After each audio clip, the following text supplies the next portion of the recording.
Hey, are you aware the genocidal Israeli occupation of Palestine has always been a resolvable issue?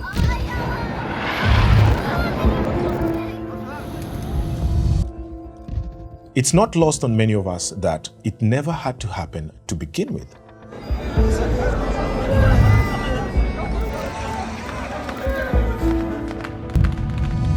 Peaceful conflict resolution is nothing new. It predates the founding of Israel. The United States, with the largest military budget in the world, and as the biggest financial contributor to UN peacekeeping and the biggest military contributor to Israel, has long positioned itself as a leader of global affairs.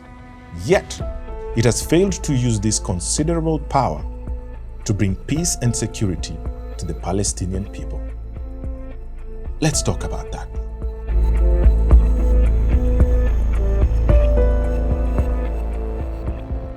In June 1950, North Korea invaded South Korea. The United States led a multinational coalition under United Nations to repel the invasion. Despite heavy losses, the conflict concluded with an armistice in 1953, resulting in 7 decades of relative peace. The US military presence in South Korea acts as a powerful deterrent, allowing South Korea to thrive as a democracy. So, how about Israel's genocidal occupation of Palestine? After decades of civil war in Sudan, the US engaged diplomatically by brokering the Comprehensive Peace Agreement in 2005 and supporting the independence referendum in 2011. Among other countries, the US laid the groundwork for a peaceful territorial separation. So, say it with me, how about Israel's genocidal occupation of Palestine? The unwavering support from US with no opposition to Israel was not always the case. In 1956, during the Suez Crisis, Israel, Britain, and France invaded Egypt to control Suez Canal and remove President Nasser. US President Eisenhower, using financial and diplomatic pressure through the UN, forced the three nations to retreat, highlighting a clear instance of US opposing Israeli military action.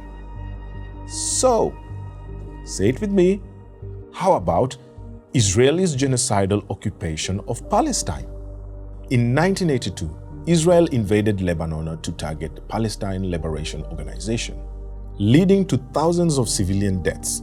US President Ronald Reagan openly called for Israel to pull back, telling Israeli Prime Minister Menachem Begin, "It's a Holocaust."